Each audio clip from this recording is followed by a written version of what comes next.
Chers amis, chers collègues, d'abord pour ceux qui ne me connaissent pas, c'est Abdelouahd Jembari. Je dirige le cabinet Arz Assura Conseil qui existe depuis maintenant 24 ans.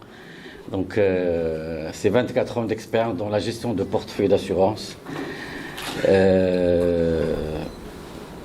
Donc je tiens d'abord à vous remercier donc, les personnes présentes pour venir débattre avec nous de cette thématique qui est extrêmement intéressante. Je voudrais également remercier nos amis et partenaires de la Royal Marocaine d'Assurance qui sont le sponsor de cette rencontre. Je voudrais également remercier nos intervenants qui ont répondu présent à notre demande, que je vais vous présenter tout à l'heure.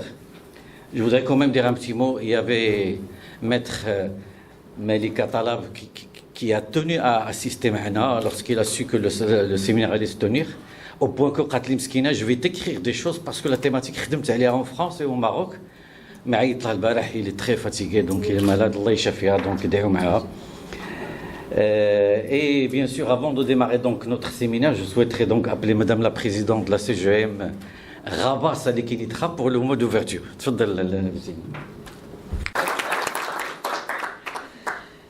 Merci Monsieur Jembari, merci à tous d'être là aujourd'hui pour cet événement que je peux dire initié intelligemment, parce que c'est un sujet qui est qu'on peut considérer comme un sujet un peu... Au Maroc, on a la culture de ne pas vouloir parler des choses qui font peur. Et pourtant, la réalité, elle est là, et le risque est là.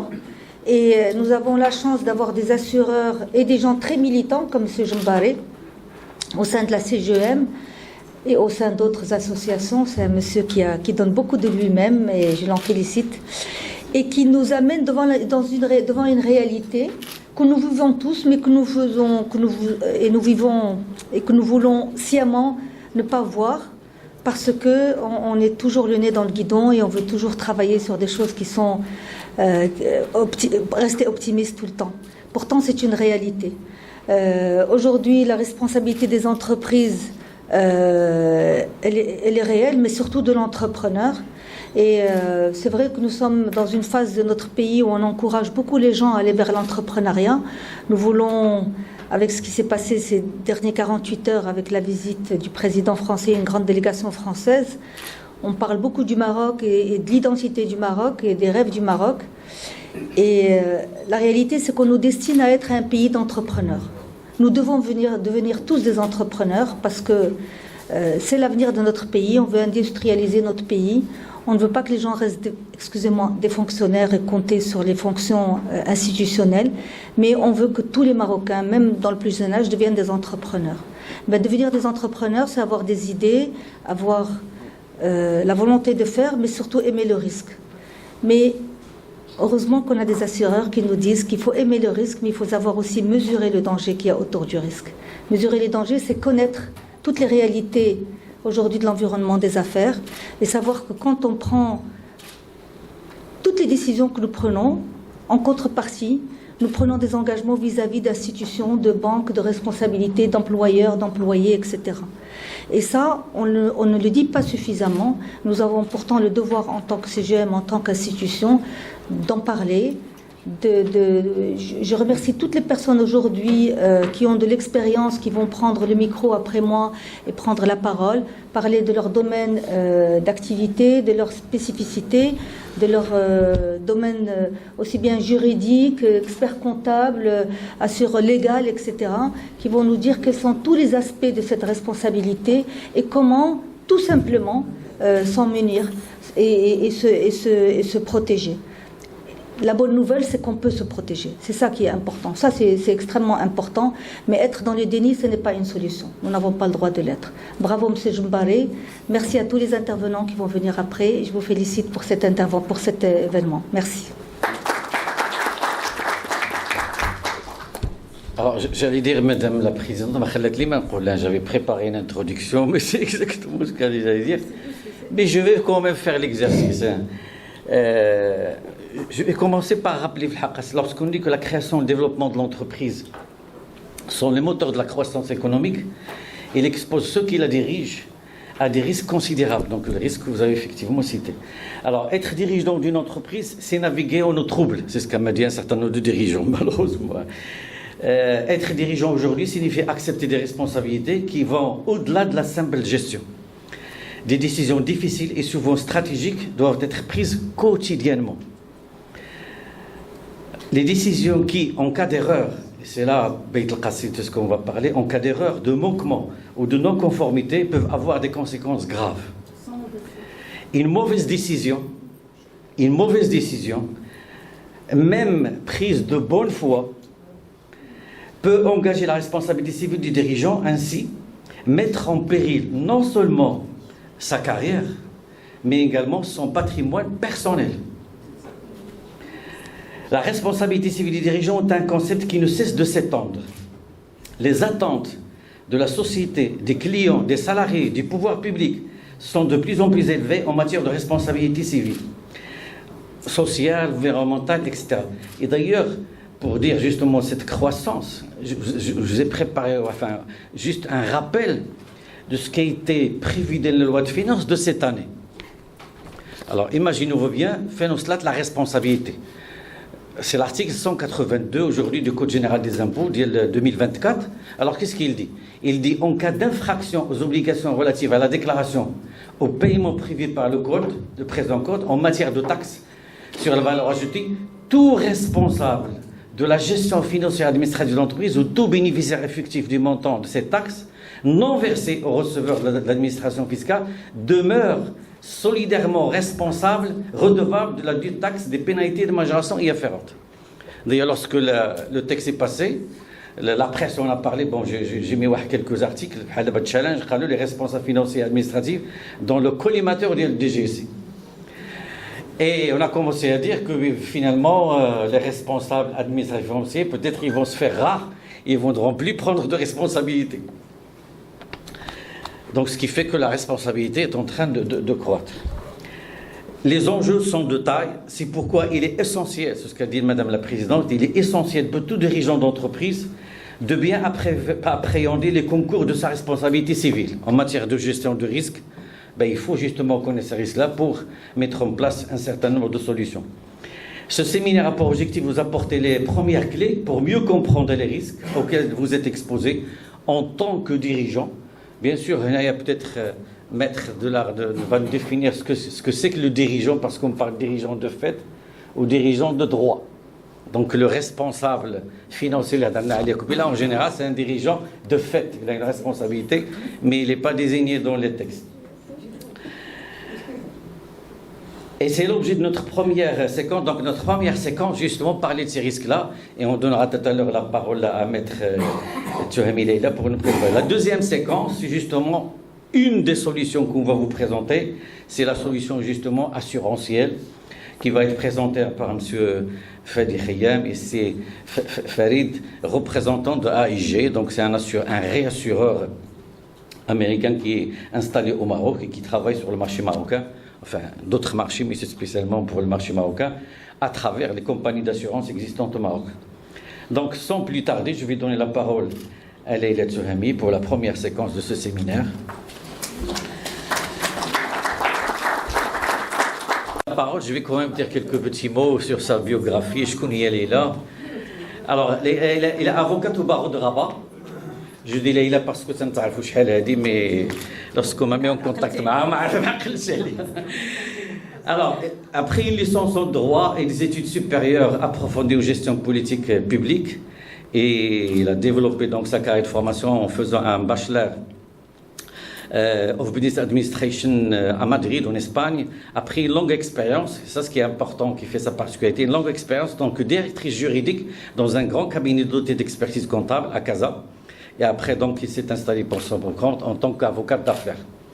Quelques références en tant qu'avocate d'affaires, c'est l'ambassade et le consulat de France, Renault, l'Institut français, Safran, Mazagan, Bureau de Québec, Hit Radio, et j'en passe, la liste est longue, c'est pas clair. À toi la parole. Merci beaucoup. Lokamed. Lokamed. Salam Gaz. J'ai vu que c'est. Salam Gaz était un des premiers clients.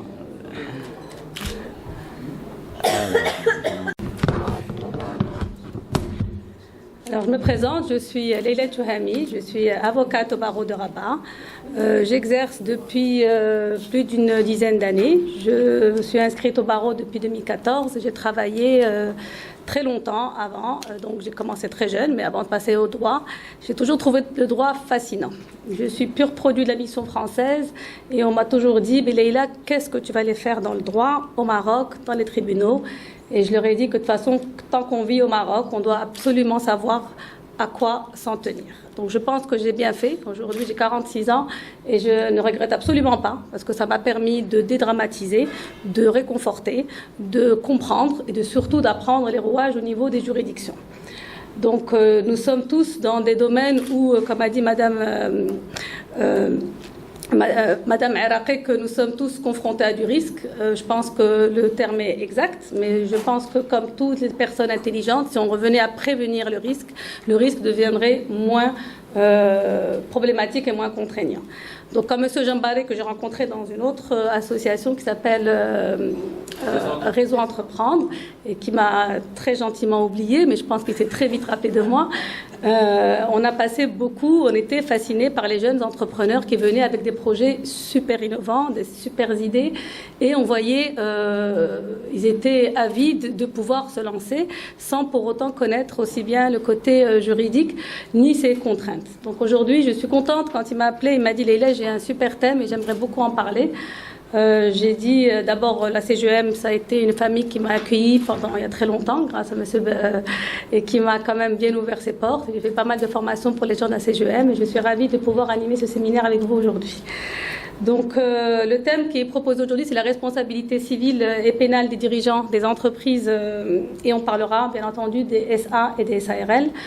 Monsieur Jambaré m'a demandé, il m'a dit Leila, écoute, je pense que le blabla, on le connaît tous. J'aimerais avoir des cas pratiques et je voudrais qu'on discute de cas pratiques, exactement comment les responsabilités sont débattues au sein des tribunaux. Donc, on a inséré dans notre présentation des cas. Nous avons ramené avec nous de la jurisprudence. Et la jurisprudence, en général, elle est de la Cour de cassation.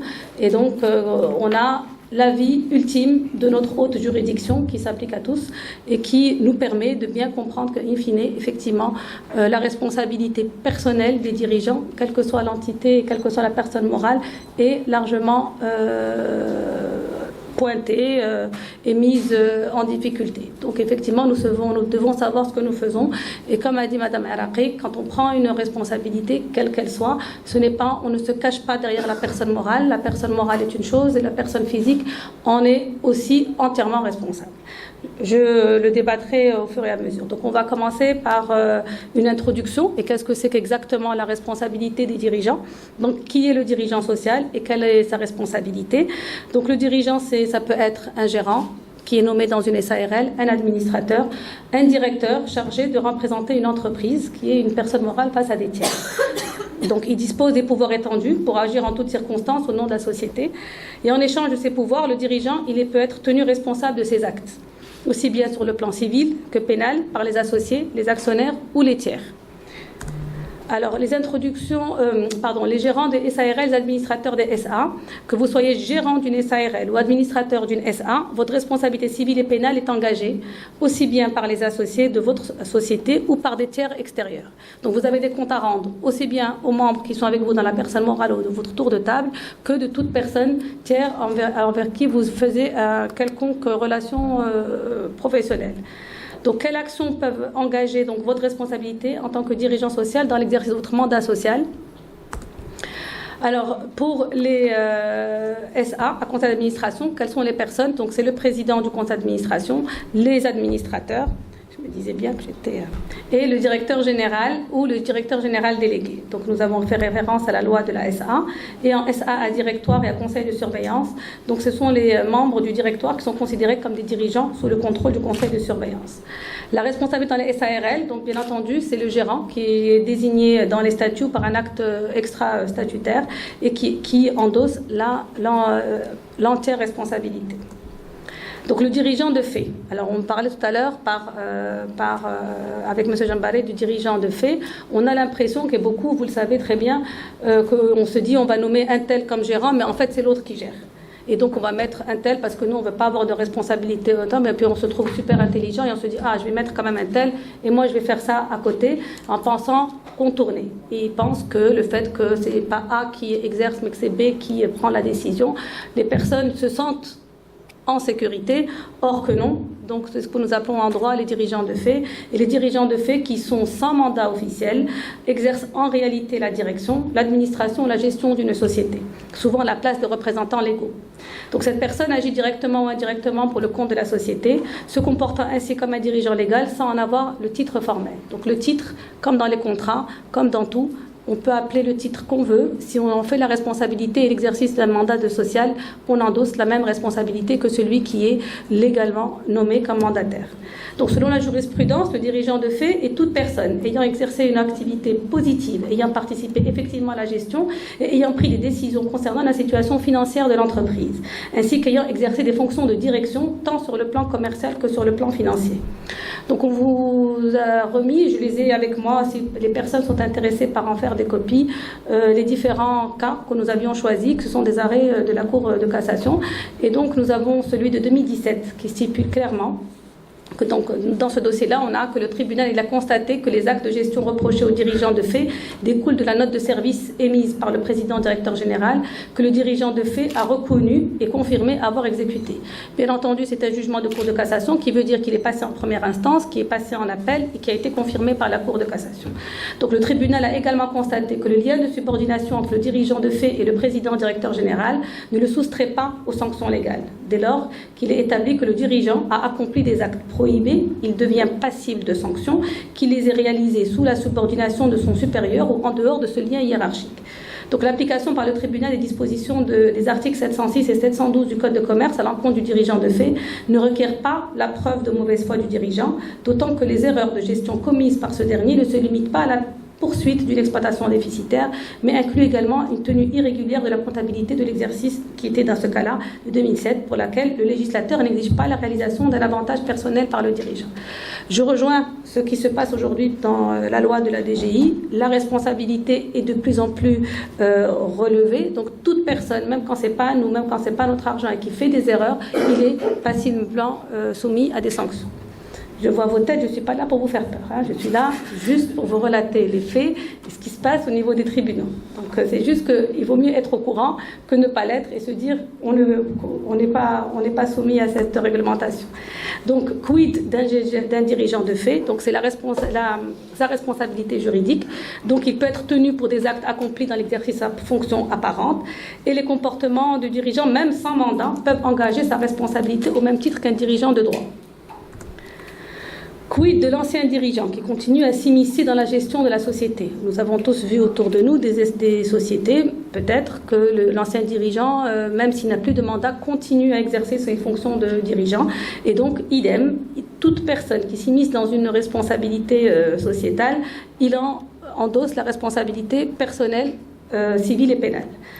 Donc la responsabilité en cas d'interdiction de gestion, donc un dirigeant frappé d'une interdiction de gérer, mais qui désigne un homme de paille pour agir en son nom, engage également sa responsabilité. Les responsabilités d'influence dans la gestion, donc membre d'une profession réglementée, donc toute personne qui exerce pour une profession réglementée comme un avocat, un expert comptable, qui dirige une société commerciale peut voir sa responsabilité engagée si elle outrepasse ses limites professionnelles. Associé majoritaire et procuration. Donc un associé majoritaire, ou toute personne disposant d'une procuration, permet de signer à la place du dirigeant, peut également être considéré comme responsable s'il impose ses décisions au dirigeant aux dirigeants dans la gestion courante. Donc même le fait de donner un mandat ou une procuration ne vous dédouane pas de toute la responsabilité. Donc, quid en cas de pluralité des dirigeants sociaux? Donc ça, c'est la pire chose que je déconseille toujours quand on vient nous voir. On nous dit, mais nous, on veut être co-gérants. Je leur dis franchement, moi, la co-gérance, déjà le mariage, j'y crois à peine, mais la co-gérance, pour moi, c'est pire que le mariage. C'est qu'on est solidaire de tout ce qui se fait, même quand on n'est pas au courant. Donc moi, je préfère que chacun fasse un mandat social, faites-le en alternance, ou faites-le comme vous le souhaitez, mais vous ne mettez pas en co-gérance, parce que la co-gérance, vous êtes responsable des actions que fait l'autre gérant, et vous êtes aussi bien solidaire dans tout ce qu'il entreprend de manière fusionnelle. C'est comme les mariages en France, c'est réduit aux acquets, mais fusionnel totalement.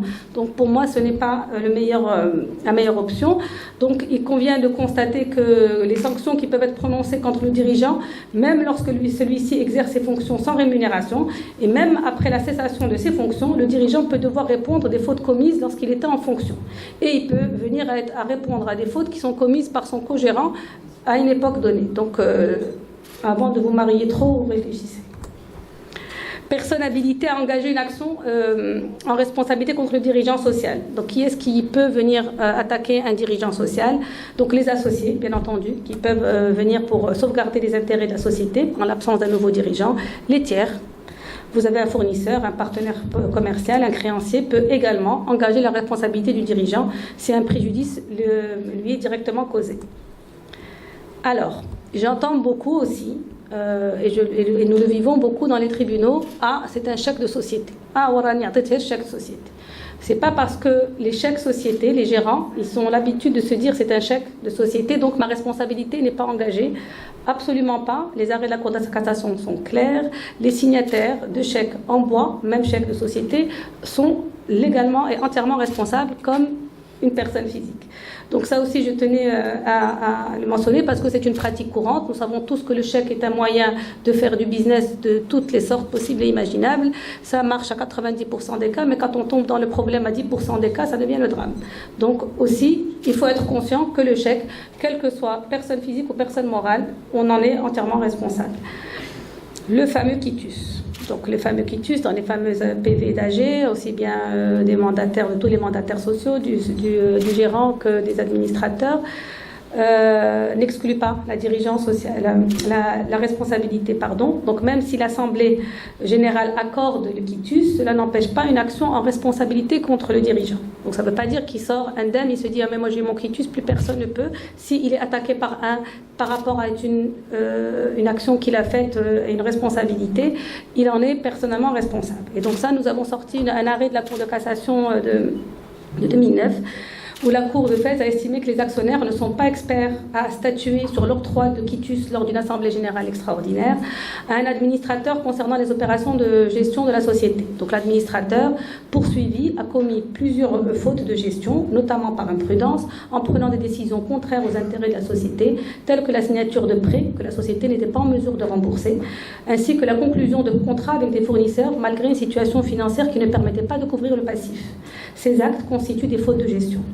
Donc, par ailleurs, la Cour a précisé que l'expression « l'AGE donne quitus au gérant » se limite strictement à l'aspect administratif et procédural de la gestion, sans pour autant exonérer le dirigeant social défaillant des poursuites civiles ou pénales qui pourraient être intentées à son encontre.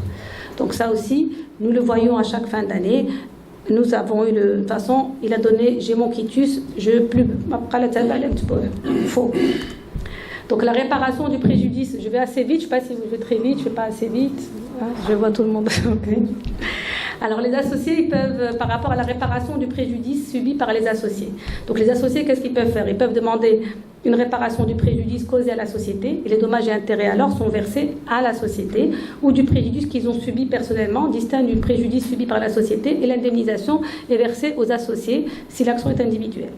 D'une part, il est rare que l'associé puisse justifier d'un préjudice personnel, distinct du préjudice social, puisque tout acte effectué par le dirigeant aura des répercussions sur la société à titre principal. Donc, selon la jurisprudence marocaine, pour que l'action soit recevable, l'actionnaire ayant subi un dommage doit prouver qu'il a subi un dommage personnel causé par la faute commise par le dirigeant social. C'est pour ça que je vous disais tout à l'heure, on est à la Cour de cassation, nous avons 2 juridictions, hiérarchie de juridiction, qui débat de tout ce qui a été fait par rapport à l'erreur. Donc ça, on parle vraiment de la décision ultime au niveau de la Cour de cassation. Idem, nous avons un dossier en 2007 qui est passé c'est un dossier commercial, pardon. Et donc, dans cette affaire, un actionnaire minoritaire détenant 3% du capital social d'une multinationale a intenté une action en justice contre un administrateur pour faute de gestion, alléguant notamment la dévalorisation des actifs de la société, la mise en péril irréversible de la société et la prise de décision contraire à son intérêt social. Sous la direction de cet administrateur, la société aurait enregistré un résultat net déficitaire de 44 millions de dirhams et aurait procédé à des augmentations de capital en violation des stipulations légales. Donc à cet égard, la Cour de cassation a jugé que la demande de réparation personnelle des actionnaires pour le préjudice qu'ils prétendent avoir subi du fait des agissements fautifs du gérant est irrecevable. En effet, pour qu'une action personnelle des actionnaires soit recevable, le dommage allégué doit être direct et personnellement subi par l'actionnaire demandeur. Donc c'est pour ça que je vous disais qu'il y a tout un débat qui se fait au niveau des tribunaux et que la responsabilité est vraiment par rapport à un préjudice de la société. Les réparations du préjudice subi par les associés. Donc, idem, les associés détenant au moins 10% du capital social ont la possibilité de solliciter le tribunal de la désignation d'un expert en gestion. Et dans ce cadre, ils peuvent requérir au dirigeant social à la communication des documents sociaux et comptables de l'entreprise, poser des questions relatives à la gestion, ainsi que des décisions prises dans le cadre de la gestion quotidienne. Et nous avons, idem, plusieurs arrêt de la Cour de cassation. Donc la prescription, l'action en responsabilité se prescrit par 5 ans. Effectivement, il faut savoir qu'il y a une prescription de 5 ans et qu'à compter du fait dommageable ou s'il a été dissimulé de sa révélation. Toutefois, lorsque le fait est qualifié de crime, l'action se prescrit par 20 ans. Crime, c'est les vols organisés, tout ce qui dépasse les 5 ans d'incarcération.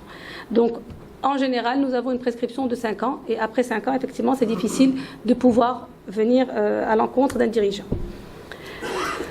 Dans un autre cadre de cas pratique, donc il y a un administrateur qui a refusé de transmettre aux actionnaires les documents comptables de la société en invoquant le principe de confidentialité. Ça aussi, on le voit souvent.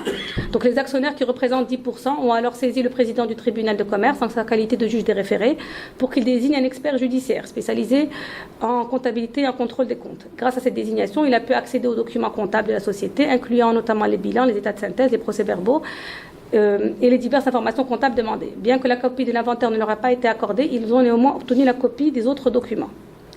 Donc, tous ces gens, il faut savoir qu'au niveau du tribunal, les gens s'adressent au tribunal. Les gens ont très peur du tribunal, mais aujourd'hui, je pense que depuis toujours, la vérité, ils s'adressent au tribunal une fois qu'ils ont compris les rouages, qu'ils ont compris que ce n'était pas un monde opaque et complètement inatteignable, et qu'ils ont compris qu'il leur faut un peu de patience et un peu de logique, ils vont au tribunal. Donc néanmoins, l'action personnelle est possible. Donc à titre d'exemple, pour détournement par le dirigeant des dividendes revenant à un associé, ainsi que la surévaluation d'un apport en nature qui va diluer le droit des autres associés. Idem, nous avons un arrêt de la Cour de commerce de Casablanca. Ainsi, les associés ont la faculté de poursuivre en dommages et intérêts les gérants ayant constitué en société commerciale concurrente à leur entreprise. Cette action est d'autant plus justifiée lorsque la cession des parts de la société initiale à cette nouvelle entité a été réalisée à un prix ne reflétant pas la valeur effective des parts. Donc cette position est conforme aux dispositions de l'article 1004 du Code des obligations et des contrats. Ceci juste pour vous dire que toute action qui est faite par un gérant, qui doit être non soumis à l'approbation des autres associés, il peut être pénalement et civilement attaquable. Donc, alors, quels sont les nombres des parts requis? Donc, les actions personnelles des associés ne nécessitent pas un nombre déterminé de parts sociales. Il peut avoir 1%, il peut avoir 2%. S'il subit un préjudice personnel, il a le droit d'aller attaquer, même s'il est minoritaire. Pas dire il n'a pas de poids, il suffit d'avoir 1%. Il faut s'en débarrasser. Hein? C'est ce que j'ai et ça devient un titre de propriété. Alors, On a un autre cas dans le cadre d'une SARL qui a été constituée en société civile immobilière qui exerçait la même activité que la société mère dont il assure la gestion. Il a commis donc divers actes contraires à l'intérêt social de la société mère en procédant à la cession des actifs immobiliers au profit de la nouvelle société à un prix dérisoire, bien inférieur à la valeur réelle. Donc il a également cédé plusieurs biens immobiliers à des membres de sa famille. La Cour de cassation a rappelé dans ce cadre que le dirigeant social d'une société ne peut, sans l'accord des associés, effectuer des opérations pour son compte personnel ou pour celui des tiers dans des domaines d'activité analogues à ceux de la société, lorsque cette concurrence est susceptible de porter préjudice aux intérêts de celle-ci. Donc il y en a beaucoup qui disent que pour d'autres, on a d'autres considérations, qui montent une société civile immobilière et ils se permettent de se croire que c'est leur société familiale et on fait un peu tout et n'importe quoi selon, en général, pour garantir les biens, l'héritage pour les filles, des entourloupes éventuellement par rapport à la loi sur l'héritage et on se permet certaines pratiques courantes. Donc cela peut engendrer aussi un souci. Alors ça c'est les risques. On revient aux précautions à prendre. Donc les précautions à mettre en place par les dirigeants sociaux pour ne pas... Parce que des fois, effectivement, ils peuvent être de mauvaise foi, mais beaucoup sont de bonne foi et ne savent pas qu'ils n'ont pas le droit de faire. Et ce n'est absolument pas... et ça arrive même pour les avocats, on fait des erreurs. On a un fonds qui nous... pour les médecins, pour tout le monde. Donc je pense que l'erreur, elle n'est pas du tout non plus... et elle est aussi soumise à une responsabilité civile. Donc il y a l'assurance responsabilité civile qu'il est fortement recommandé aux dirigeants sociaux de souscrire à une assurance de responsabilité civile. Et je pense que mes amis de l'assurance vont les expliquer dans plus de détails. Donc c'est garantir les conséquences financières d'une condamnation du dirigeant et couvrir les frais de justice découlant d'actions en responsabilité liées à des fautes commises dans l'exercice de ses fonctions. Mais j'imagine qu'il doit y avoir pas mal de conditions pour pouvoir... c'est pas juste que... Alors, autre précaution à prendre en amont aussi, et ça aussi pour moi c'est très important, c'est la rédaction des délégations de pouvoir. Donc quand on nomme un gérant, il faut pour moi mettre un peu quelles sont ses prérogatives, que ça ne soit pas du tout ouvert à tout, parce que dès qu'on est gérant, on est entièrement libre de faire ce que nous voulons. Et donc la rédaction des délégations de pouvoir pour moi est assez importante. Établir les délégations de pouvoir par écrit avec acceptation donc expresse du délégataire, inclure des précisions nécessaires sur l'étendue des pouvoirs délégués et s'assurer de l'effectivité des délégations en veillant à ce que les personnes aient la compétence, l'autorité et les moyens nécessaires pour assumer les pouvoirs qui lui sont délégués et la responsabilité qui en découle. La délimitation des pouvoirs du dirigeant social par les statuts. Donc, elle a comme avantage une opposabilité au tiers. Donc, ces limitations ne sont pas opposables au tiers, sauf qu'il en a eu connaissance, ce qui nécessite une communication au contractant de la société. Je donne un exemple très simple. Je reviens à mon fameux statut de co-gérant.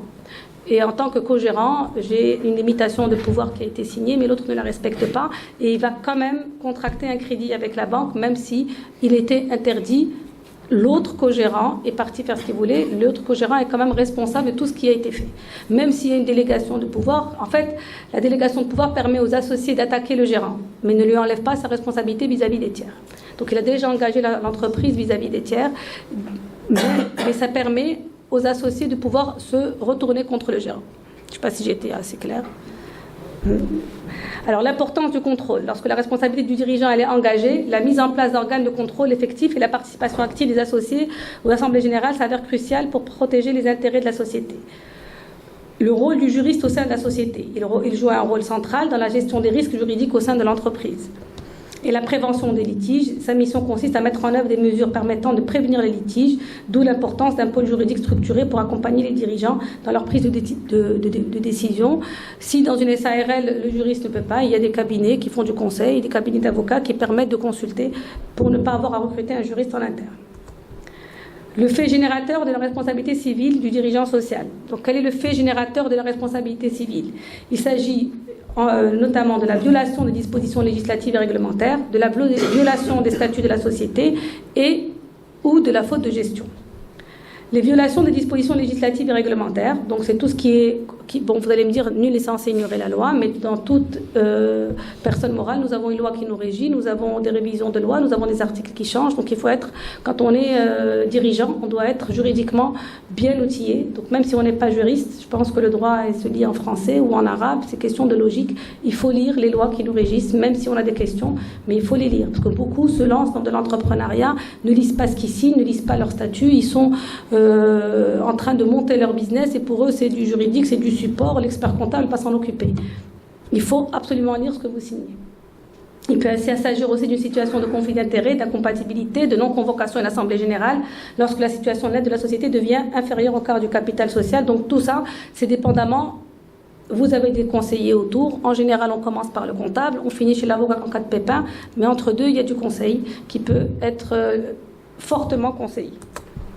Alors, l'exemple de défaillance du dirigeant social, il s'agit par exemple de la défaillance d'un gérant dans la préparation du rapport annuel de gestion ou la non-présentation de ce rapport à l'Assemblée générale, ainsi que la non-convocation. Ces omissions sont de justes motifs pour la révocation du gérant et la demande des dommages et intérêts au profit des associés de la société. Donc, je l'ai vécu. Je ne l'ai pas vécu en tant qu'avocate, mais je l'ai vécu quand j'étais dans le cabinet d'expertise comptable. Toute la forme, on la prend par au-dessus de la jambe et on se dit, ben, c'est pas grave. L'essentiel, c'est de déposer le PV au tribunal. À l'époque, on le déposait physiquement. Maintenant, nous le déposons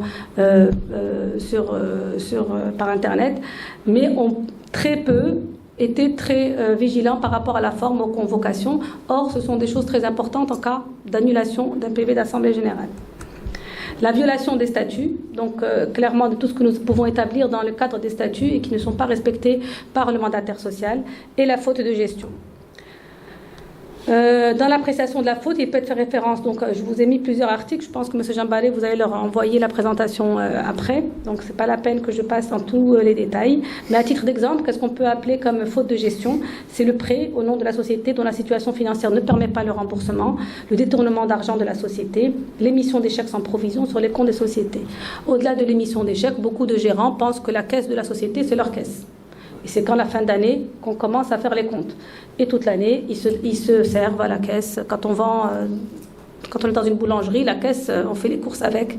Et du coup, après, ça pose problème. Et je pense que les experts comptables aujourd'hui sont plus à même de pouvoir expliquer cette problématique.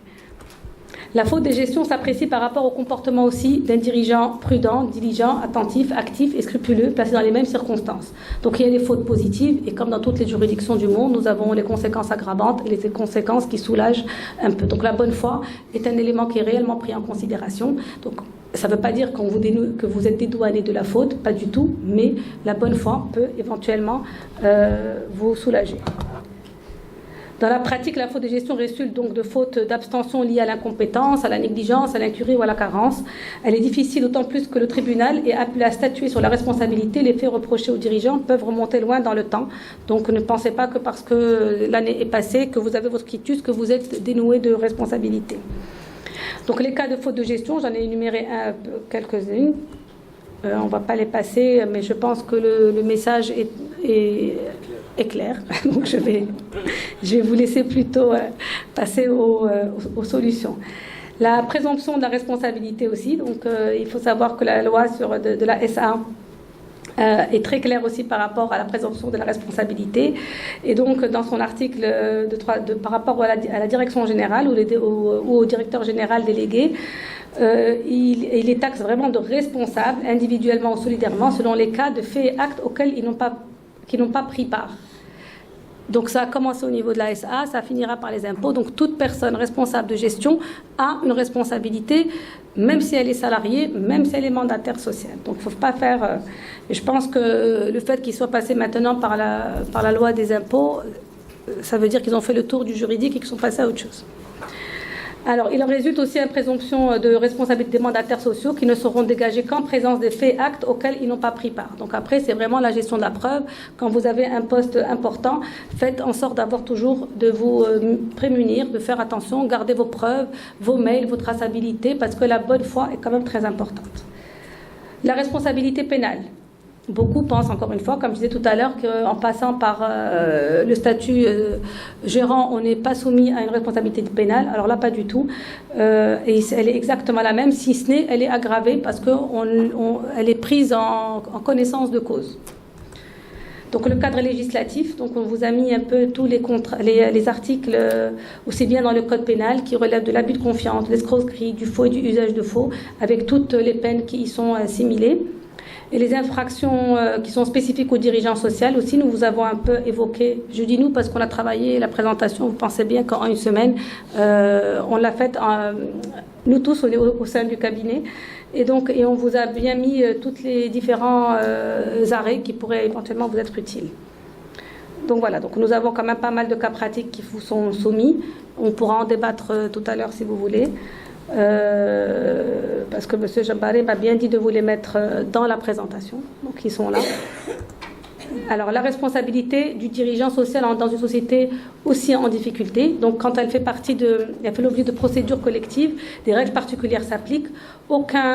Une action en comblement de passifs en cas de faute de gestion ayant contribué à une insuffisance d'actifs, extension de procédures au dirigeant social permettant de joindre son patrimoine personnel pour dédommager les associés. Donc on peut même vous attaquer sur votre patrimoine. Ne pensez pas que parce que vous êtes sous une société qu'on ne peut pas vous attaquer. Les responsabilités du dirigeant social de sociétés en difficulté, donc sauvegarder l'entreprise, maintenir l'emploi, apurer le passif, ce sont des responsabilités de mandataire social. L'action en responsabilité nécessaire d'établir, il y a pour pouvoir établir toute procédure, il faut bien entendu définir les différentes actions, et donc ça rentre dans le lien de causalité entre la faute et le préjudice, l'existence d'une faute, tout doit être prouvé. Les compétences et les sanctions, donc les tribunaux sont à même de pouvoir prononcer les sanctions. Donc c'est le tribunal qui ont prononcé le jugement d'ouverture de procédure contre la personne morale qui est compétent pour initier l'action en comblement du passif ou en extension de procédure au bénéfice des créanciers sociaux. Selon la jurisprudence marocaine, donc le tribunal est habilité à décider de l'extension de la procédure ou de liquidation du dirigeant social de l'entreprise, et ce même avant que le jugement d'ouverture ne soit devenu définitif. Il a été statué que le transfert de parts sociales par le dirigeant social, de même que l'engagement du nouveau dirigeant social à supporter les créances de la société, n'a aucun impact sur la responsabilité du dirigeant social pour les fautes qu'il a commises dans sa gestion. Donc vous avez vraiment, pour les personnes à qui ça intéresse, les différents cas pratiques qui peuvent illustrer les différentes situations. Finalement, on en a mis pas mal. Alors, la conclusion, comme ça je vous laisserai la parole. La responsabilité du dirigeant, qu'elle soit gérant, administrateur, directeur, peut être engagée tant au civil qu'au pénal pour les actes accomplis dans le cadre de leur fonction. Je pense que ça c'est clair, vous allez sortir pour aujourd'hui convaincus de ça. La responsabilité pénale est également engagée pour des infractions spécifiques et le dirigeant peut être tenu de réparer les préjudices causés à la société ou aux associés. En cas de difficulté de l'entreprise, des procédures collectives peuvent étendre la responsabilité au patrimoine personnel du dirigeant ou en cas de faute de gestion.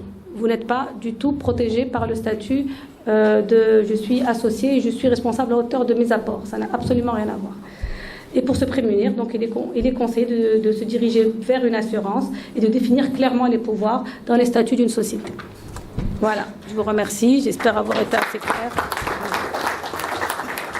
Je vous laisse... Merci beaucoup, Maître Tsunami. Je ne sais pas où vous aurez envie d'entreprendre après cette présentation. Alors, je vais quand même demander à la salle 2-3 questions avant de passer à la deuxième séquence. Donc, s'il y a des questions, d'éclaircissement. Waouh! La deuxième question alors. Je voudrais remercier encore une fois Maître Tsunami parce qu'effectivement il a travaillé sérieusement, donc c'est vrai que vous allez recevoir, donc laissez-nous vos cartes et vos emails quand vous envoyez un rapport sur cette rencontre, et vous avez toutes les références avec les droits, etc. Donc merci beaucoup pour le travail.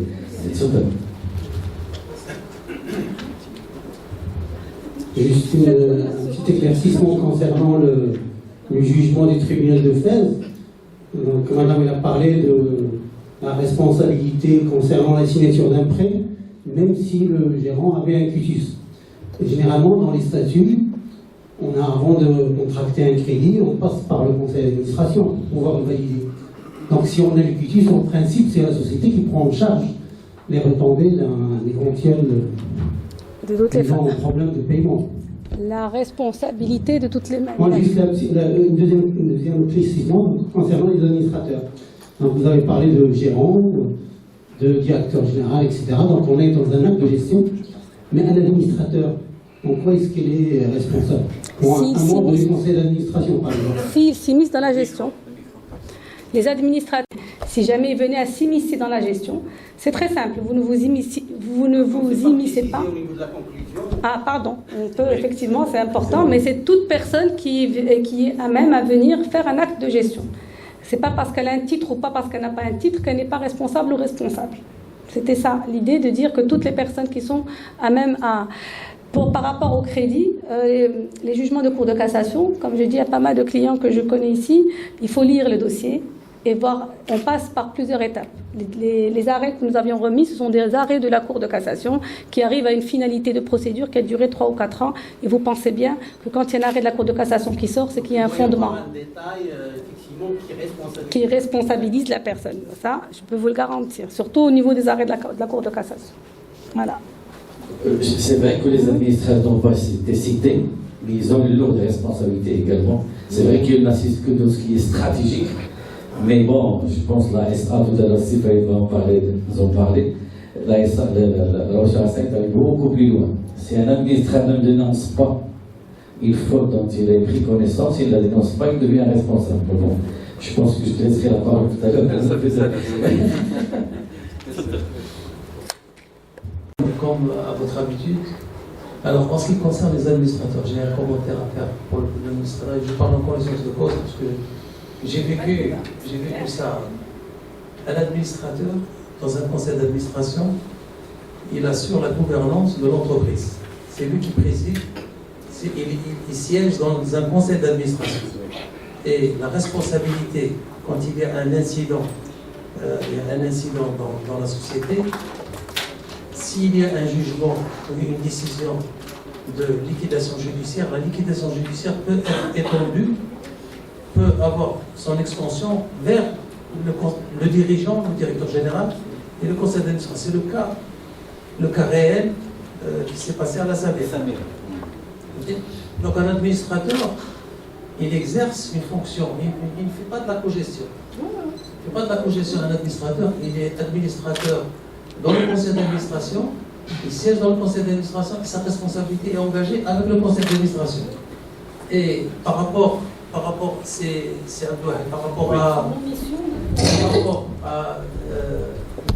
parle toujours sur le contrôle de votre avocat, un administrateur dans un conseil peut s'opposer à une décision.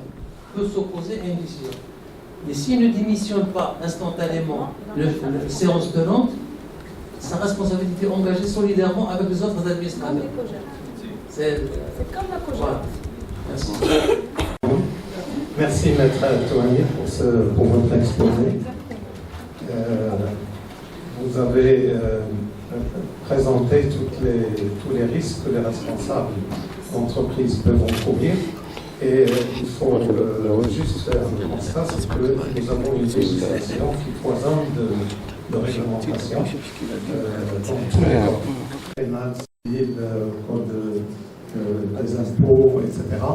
où nous trouvons des pavés toujours sur la responsabilité des dirigeants.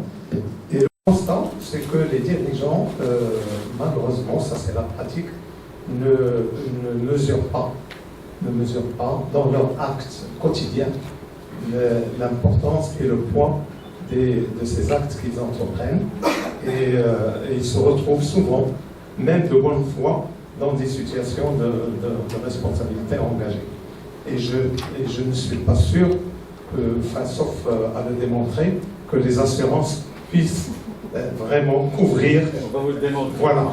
J'espère qu'ils vont le démontrer, parce que c'est pas une chose acquise non plus pour couvrir le responsable. Et il faut aussi dire que les juges eux-mêmes ont une latitude pour qualifier un acte délictueux ou une erreur de gestion. Et cette latitude met aussi les dirigeants dans une situation de risque. Et je peux prendre comme exemple tous les jugements d'expertise que les juges envoient à des experts pour leur dire il y a un conflit entre des associés ou entre un conseil d'administration et des associés. Et l'une des questions principales, c'est de définir est-ce qu'il y a erreur de gestion. Et le juge, souvent, s'appuie sur les rapports des experts sur la définition des erreurs de gestion. Donc il y a un gros risque, il y a vraiment un risque très, très important. Ce n'est pas pour faire peur à tous les dirigeants, je suis dirigeant, mais il faut juste être conscient qu'on ne gère pas une entreprise sans prendre de risques. Oui. Et l'entrepreneur est un gestionnaire de risques. Une dernière question? Non? Ben, tant mieux, on va donner. Oui. Un complément par rapport à ma question, c'est l'engagement du commissaire dans le cas où le dirigeant... Un manquement par rapport à la convocation de l'Assemblée. Le commissaire aux comptes n'est absolument pas mandataire social. Il est quand même obligé par la loi. Obligé par une loi qui le régit de se soumettre à un audit, mais ça reste une obligation qui est régie exactement par la loi de la SA. L'expert comptable, il faut qu'on fasse une représentation sur la responsabilité de l'expert comptable. Ah oui, C'est autre chose. Et le commissaire en compte de l'expert comptable a une assurance responsabilité professionnelle par rapport au métier, par rapport à sa signature, par rapport à l'accompagnement qu'il peut faire. Alors je donne la parole tout de suite à Séphérine pour nous parler de justement la solution de couverture assurantielle. À toi la parole, tu veux D'abord, notre process avant de se présenter, généralement on présente le cadre légal et après on passe à la solution. Maître Tchouami, ça fait d'être résumé, donc on passe directement. Alors, je me présente, je suis Farid Benachim, je suis directeur au sein d'AIG de la région arabe et l'Afrique. AIG, c'est American International Group, c'est 56 milliards de dollars de chiffre d'affaires au monde. Elle est présente partout au monde. 80 pays, c'est encore plus cette année. Nous sommes présents au Maroc à CFC. Le siège c'est de la région, c'est à Dubaï. On régit l'Afrique depuis le Maroc. Il y a des personnes qui sont installées en Afrique et moi je suis le seul Marocain qui est ici. Je gère Nord-Afrique et les pays et l'Afrique francophone. Avec moi, c'est Fadi Khawam, le directeur général de la filiale et bureau de représentation. Après, je laisse la parole de se présenter. AIG, normalement, nous sommes un réassureur international. C'est parmi les premiers au monde. D'accord? Et surtout en facultatif. Nous ne sommes pas là en tant qu'assureur local. On intervient en tant que réassureur. Donc, le schéma local, c'est qu'il y a niveau courtage et agence, après il y a les compagnies d'assurance locale, après il y a la réassurance locale qui est l'ASR, et après l'ASR nous consulte à l'international. Nous, on travaille à l'international, on n'est pas local. Juste, on a fait l'exception aujourd'hui avec M. Jumbari, qui est notre ami, et après, en partenariat avec Elimat, vraiment de vous présenter ce sujet qui est d'actualité. Nos spécialités, on intervient sur toutes les spécialités d'assurance et de réassurance. Et on apporte des supports financiers aux assureurs locaux.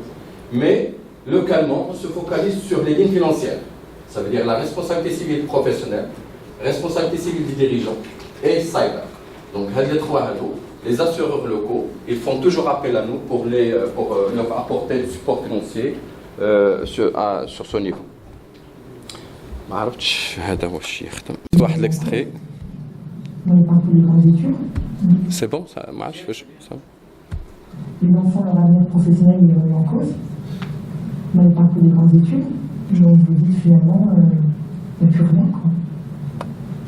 Donc, pourquoi exister si vous n'avez plus rien? Puisque vous apportez que des soucis. C'est très bien. Oui. C'est ça que vous avez eu parfois? Ah oui, plus d'une fois. Combien de chefs d'entreprise sont vraiment seuls face à leurs problèmes d'entreprise et à eux-mêmes, parce qu'ils ne peuvent pas en parler à leur famille, ils ne peuvent pas en parler à personne. Donc il y a beaucoup de suicides dans les chefs d'entreprise. Vous avez pensé? Oui.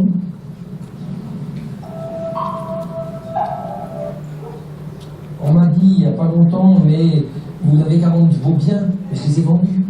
J'ai gardé ma maison personnelle, j'avais quelques petits biens, je les ai vendus pour survivre. Et aujourd'hui, j'ai plus rien à vendre, je suis navré. je ne peux pas en mettre plus que mon temps, c'est une précaution. C'est un engagement pour la durée et le reste de la vie. Si ça se passe mal, je suis ruiné jusqu'à la fin du jour. Ruiné. Tant pis, c'est je vous ai dit, mais de devoir penser, et c'est frustrant qu'on a donné son temps à des gens, c'est comme vivre 60, 70 familles pendant 30 ans et terminer à la rue, ça m'est impensable. Sur la théorie des 3D, vous avez d'abord la dépression, le dépôt de bilan et le divorce. J'ai beau avoir donné du travail à 70 familles pendant 30 ans, si ça se passe mal, je suis ruiné pour la fin des jours. Les واحد fait silence après la vidéo. C'est un reportage sur les responsabilités, la responsabilité des dirigeants en France. C'est vraiment très touchant. C'est l'encline des témoignages, c'est vraiment touchant. Mais j'ai fait en sorte de juste vous donner les cas qui résument. Il n'y a pas de Marocain. Voilà, Marocain, il a juste dit le reportage, va te salir salam. Alors, là, c'est le rapport de la Banque mondiale, le rapport de Doing Business de la Banque mondiale, de 2020, mais justement, on a eu des discussions même avec le ministère de l'économie sur ça. Si vous voyez les critères et les indices de protection des investisseurs minoritaires selon la banque, selon la vision de la Banque mondiale, il y a des indices de protection des investisseurs minoritaires qui est l'indice de responsabilité des dirigeants. Imaginons que la Banque mondiale verra l'indice de responsabilité des dirigeants, l'indice de divulgation d'informations, l'indice facilité des poursuites par les actionnaires, l'indice des droits des actionnaires, l'indice des tensions de contrôle, l'indice de transparence des entreprises. C'est le rapport, qui est un rapport sur le marché. Après, le rapport la note, il a donné une notation sur notre qualité le droit marocain et l'importance des dispositions réglementaires qui régissent la responsabilité des dirigeants. Il nous a donné une note. Imaginons que toute l'Afrique c'est 1 sur 10, le Maroc c'est 2 sur 10, selon la Banque mondiale. Ça veut dire qu'il incite le législateur marocain à durcir davantage les dispositions législatives régissant la responsabilité des dirigeants. Sachant que la Tunisie, après, peut-être il a 6 sur 10. Il y a des statistiques aussi qui fait le rapport selon la durée de la procédure judiciaire au Maroc. Première instance, elle a en moyenne de 153 jours. Et l'appel, optimiste. En moyenne. Et l'appel, 325 jours. Donc, lorsqu'un dirigeant il se trouve devant le juge, justement les juges marocains, mais des juges spécialistes. Peut-être qu'un social ou le commerce. Qu'un dirigé. Donc, c'est l'expérience, par exemple, un juge, il peut poursuivre un dirigeant, par exemple. La décision qu'ils prennent normalement au Maroc, c'est que geler l'actif. Il y a des décisions, il faut que geler l'actif. On a des cas, par exemple, des entreprises, geler l'actif dirigeant, fermer les frontières, etc. Donc, avec le dirigeant, durant la période, c'est pas bloqué. Son patrimoine personnel est bloqué, les comptes sont bloqués, etc. On a justement le fondement de la responsabilité des dirigeants, comme a dit Maître Chouami, c'est qu'il y a bien sûr l'infraction de dispositions réglementaires, violation de statut, faute de gestion. La faute de gestion, bien sûr, n'est pas définie par la loi. Il y a des cas, mais elle n'est pas définie par la loi. C'est laissé à l'appréciation du juge. Et faute séparable en fonction des dirigeants. C'est comme a cité M. Joubali, le législateur a modifié l'article qui régit la responsabilité au niveau de la SA. Le fait de ne pas avoir révélé la faute d'un autre administrateur lors de l'Assemblée après qu'il a eu connaissance est considéré comme. Donc énormément d'articles. Là, justement, j'ai la lecture sur le rapport de la Cour de cassation. J'ai vu que la responsabilité civile du DOC, c'est que bien sûr la responsabilité qui est triangle. Quelle est la faute? Quel lien de causalité? Quel préjudice? La règle. فهذا le rapport, non? فتلقى بأن عدم إلحاق ضرر بميزانية الجامعة لمرتكب مخالفة ou l'absence de préjudice كاين لا ريسبونسابيلتي. هذا ستنال. تيقول لك عاوتاني مسؤولية تقصير في الوظيفة الإشرافية للرئيس التسلسل. Donc c'est N-20 qui a commis la faute, premier responsable, le premier décideur reste responsable. هذه surtout pour les ordonnateurs. لا يمكن إعفاء الأمير بالصرف من المسؤولية عن الأخطاء في تصفية المداخل إلا إذا لم يكن بإمكانه اكتشاف هذه الأخطاء.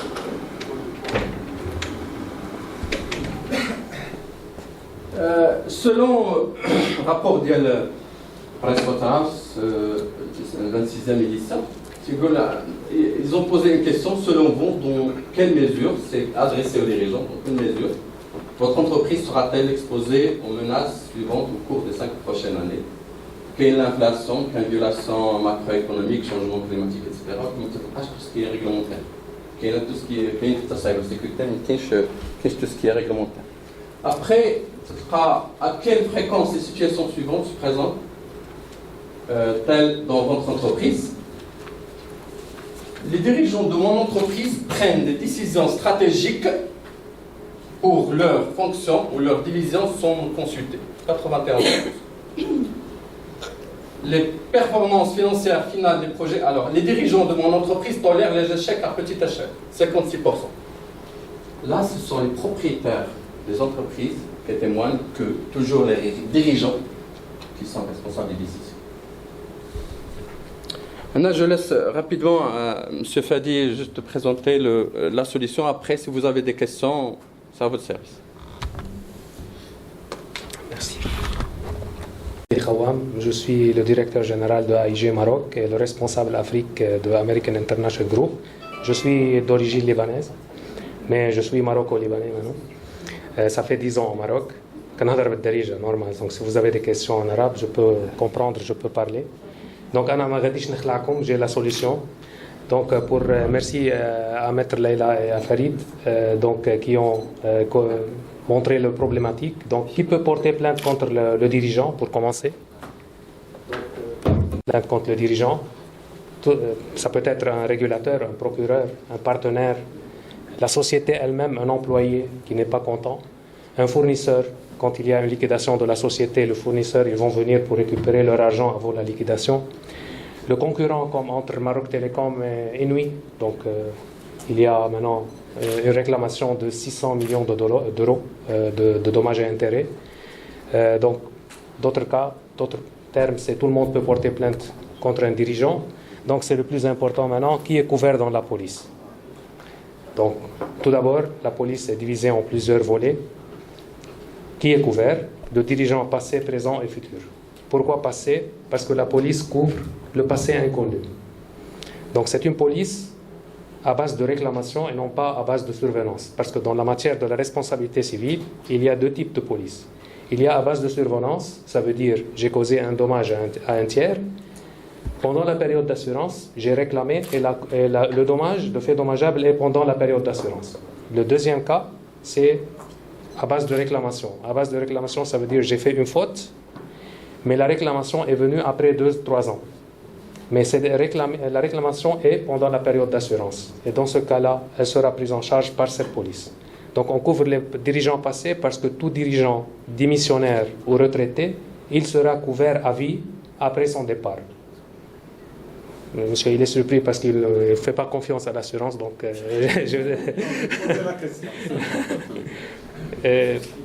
Et donc, futur, parce que tout dirigeant qui va venir à la société, après, il sera automatiquement intégré dans la police.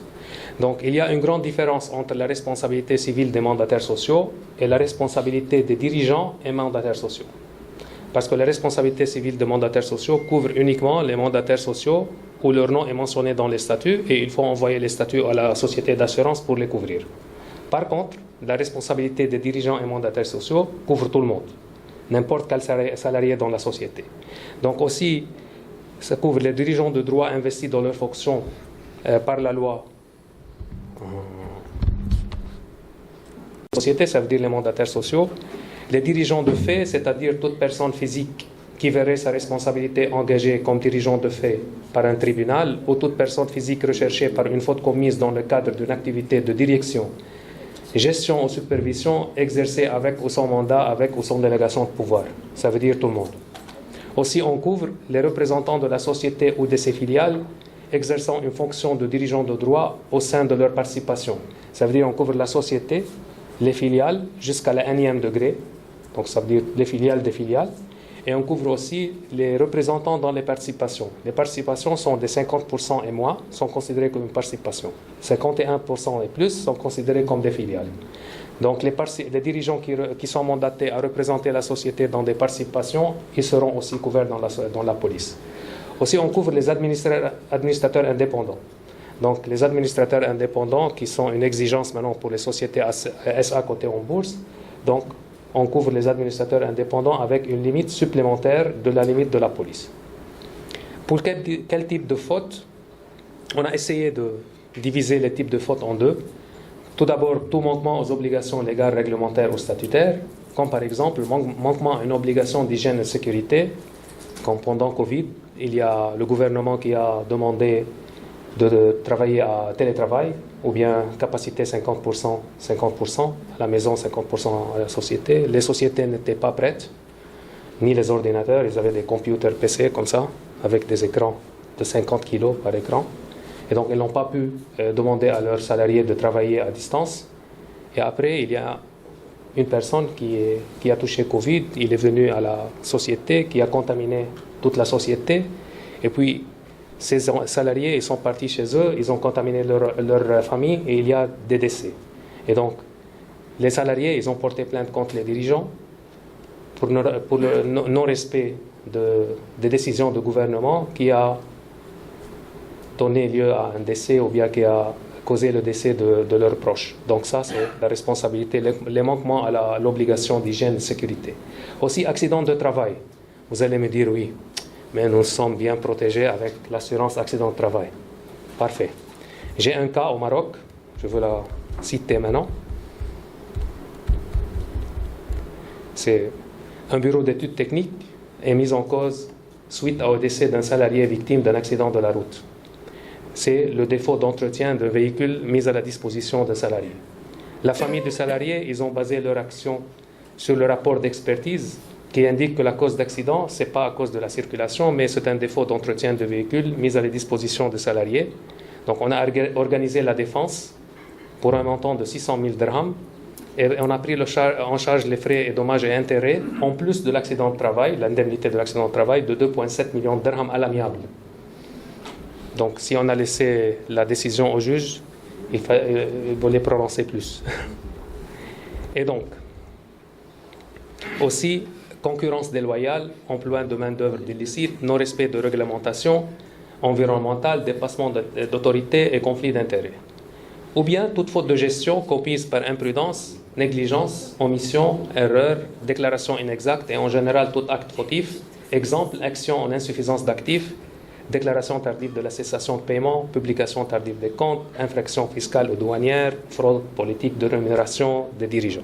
Donc il y a une longue liste, mais ce sont les sinistres les plus fréquents dans notre portefeuille. Ici, tout le monde a parlé des articles de loi et les principes juridiques. Donc, qu'est-ce qu'on couvre dans la police? Donc, tous les frais de défense sont couverts à 100%. Donc, on couvre les frais de défense exposés par les dirigeants en cas de mise en cause de leurs responsabilités personnelles, civiles, pénales ou administratives, et en amont de leur mise en cause en cas d'enquête, quelle que soit la nature pénale ou administrative. On couvre aussi les conséquences pécuniaires, les dommages et intérêts résultant de la responsabilité civile. Donc, la police a deux volets. Couvre la personne physique et en plus la personne morale. Donc, la surprise est pour monsieur que la personne physique ne supportera aucune franchise. C'est mieux que l'assurance automobile. Donc, quand le cas est contre une personne physique, la franchise de la police n'est pas applicable. Par contre, si le cas est contre la personne morale, qui est représentée par Monsieur le Président, Directeur Général, etc. Donc, dans ce cas-là, il y a une petite franchise qui sera applicable. Par contre, si la société est PME, donc ici, il y a beaucoup des avantages qui vous seront communiqués à travers M. Jambari. Donc, la side A, c'est personnes physiques, side B, c'est personnes morales. On couvre les frais de dommages, les frais de défense et les dommages à intérêt. Mais aussi, il y a plusieurs extensions de la couverture. Frais d'enquête sont couverts à 100% de la police. Les frais de crise suite à l'action d'une autorité administrative. Frais de poursuite, ça veut dire si le juge a demandé de geler les comptes ou les actifs de dirigeants, on lui paye ses charges fixes et toutes les charges qui sont mensuelles de dirigeants. Frais de constitution d'une caution pénale. Frais de restauration d'image, ça veut dire les frais liés à un agent en communication et relations publiques pour protéger l'image de dirigeants sur les réseaux sociaux, sur les newspapers, etc.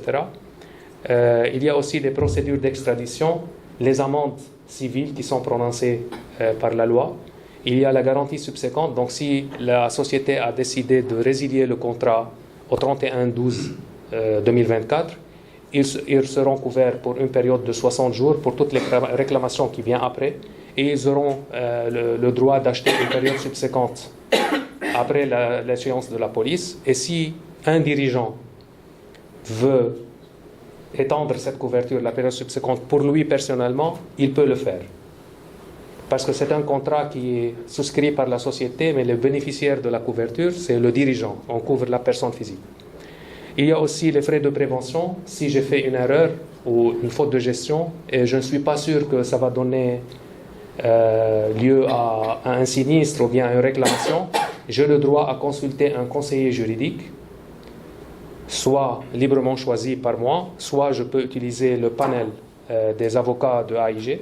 Et donc je prends son conseil juridique pour anticiper avant de recevoir la réclamation. Et donc, en plus, toute nouvelle filiale qui sera acquise ou bien qui seront créées pendant la période d'assurance, ils seront automatiquement couverts. Donc, le fonctionnement de la police, c'est prise en charge des frais de défense. Donc, vous avez le choix ou bien de choisir votre avocat et nous, on signe avec lui un contrat sur les honoraires et on lui paye directement parce que c'est la prise en charge et non pas le remboursement. Ou bien vous choisissez l'avocat de AIG qui est Norton Ross Fulbright ou bien NYC ou bien là en tout cas ça va venir. Donc Norton Ross parce que le gérant ici il est libanais, Alain Malik, donc je le connais, c'est pour cela. Donc il y a transférer les conséquences pécuniaires de la responsabilité civile dommages et intérêts. Déclenchement, c'est la réclamation pendant la période d'assurance et mise en cause de la responsabilité personnelle ou solidaire, allégation de fautes commises dans le cadre de la fonction d'un dirigeant. Limite de garantie, c'est limite par période d'assurance pour tous les assurés. Limite minimum, bien sûr pour la PME qu'on va communiquer à Si Jambari, on va commencer avec une limite de 1 million de dirhams, donc c'est pour les PME. Et on peut donner comme AIG une capacité de 150 millions de dirhams par risque. Le périmètre de rassurance, c'est contrat souscrit par la société pour le compte de ses dirigeants. Donc, juste à titre d'exemple, la responsabilité d'exploitation de la société, le bénéficiaire, c'est un tiers. Et la société, c'est elle qui est protégée. Son bilan, il est protégé. Parce que si on cause dans la RC exploitation un dommage corporel à un tiers, c'est la société qui va payer. Donc, elle protège son bilan. Donc, le dirigeant n'est pas protégé. La RC professionnelle, c'est la société qui est protégée. L'assurance dommage, c'est le patrimoine de la société qui est protégé. Donc, il n'y a rien qui protège le dirigeant. Donc, c'est le seul contrat qui est souscrit par la société, mais le dirigeant, il est le bénéficiaire. Le périmètre de l'assurance, c'est maison mère qui achète l'assurance et les filiales seront couvertes automatiquement dans la police. Et les mandats dans les participations, ça veut dire les participations qui sont détenues par la société au moins de 50%, les mandataires seront aussi couverts. L'avantage de la police pour le dirigeant, c'est protection de son patrimoine personnel, protection de sa réputation, et le coût de l'assurance est supporté intégralement par la société. Et pour la société, c'est attirer les dirigeants administrateurs indépendants compétents Et si la société est cotée en bourse, il y a une troisième couverture qui sera ajoutée automatiquement à la police, c'est la Side C, c'est valeurs mobilières. En cas d'une action collective contre la société, c'est le sinistre le plus grand au monde, c'est la société minière des États-Unis. Quand il y avait un éclatement de barrage, la société était cotée en bourse et après les enquêtes, ils ont trouvé qu'ils ont utilisé des matières de construction qui ne sont pas bien, qui a tué plusieurs salariés. Et donc, le coût de sinistre, c'est 183 millions de dollars. C'est la responsabilité du dirigeant. Nous étions sur la troisième ligne et donc la police a été touchée. Donc, c'est la garantie dans le temps. Ici, on a, en 2015, il y avait une exploitation déficitaire de la société. C'est le fait dommageable. En janvier 2016, la société a décidé de mettre en place le contrat d'assurance. En mars 2016, il y avait une cessation de paiement et en septembre 2016, il y avait un placement en redressement judiciaire. Ici, on voit que la réclamation, c'est après la date d'effet de la police, mais le fait dommageable, c'est avant. Ça veut dire que c'était un passé inconnu. Et donc, ce cas est pris en charge dans l'assurance. Donc, le fonctionnement à base de réclamation, reprise de passé inconnu et garantie subséquente en cas de résiliation. Donc, les exemples, c'est déjà discuté avec Maître Leïla. Et donc, si vous avez des questions, nous sommes heureux de répondre. Merci Frédéric. Je pense qu'on a commencé par parler du risque et là, vous avez une solution de gestion de risque qui va au-delà, en fait, parce que si vous avez vu, c'est même de la prévention qui est dans ce contrat-là. Si jamais j'ai pris une décision, je me dis que ça pourrait avoir un impact, je peux engager l'assurance. Et ça, c'est important. C'est très rare le tour dans des contrats d'assurance. C'est une particularité dans ce contrat-là. Donc, je vous redonne la parole. Donc, si vous avez des questions, alors. Trois interventions. Vous avez parlé de la restitution des charges. Si une personne, par exemple, est prise dans une affaire quelconque, donc elle a des charges, donc, mais vous n'avez pas expliqué exactement c'est quoi les charges. Est-ce que vous avez parlé de remboursement des charges? Mais je suppose qu'il y a des assurances qui prennent en charge aussi les salaires versés aux administrateurs ou les salaires versés aux dirigeants. Donc, est-ce que c'est pris en charge dans ces conditions? En cas de frais de poursuite, ouais. Ça veut dire c'est le juge. Au-delà des frais de poursuite, par exemple, si quelqu'un est bloqué dans une affaire, donc son salaire est saisi ou peut-être il est arrêté, donc il avait un salaire de temps, est-ce qu'il continuera à recevoir de la part de l'assurance son salaire au cas où il y a un problème? Donc il ne va pas recevoir le salaire global, ça veut dire si la limite globale est de 20 millions de dirhams, cette sous-limite sera à 2 millions de dirhams. On lui donne de l'argent pour payer ses charges. Ça veut dire loyer, location, loyer, peut-être le trait de la voiture, peut-être le trait de la maison, scolaire, tout ça, tout ce qui est avec cette police est pris en charge parce que parfois, si on va prendre le cas de CDG par exemple, il n'avait pas d'argent pour payer ses frais de défense. Donc, parce qu'ils ont gelé son actif. Donc dans ce cas-là, c'est nous qui payons, c'est pas on rembourse. Ça veut dire facture et on rembourse, c'est prise en charge. Donc la prise en charge, c'est pas de payer son salaire, mais de payer ses dépenses. Donc on commence par Almada, c'est notre client, Walmart, c'est notre client, Au Capital, c'est notre client, toutes les banques du Maroc sont nos clients. Directement ou... Non, à travers les compagnies.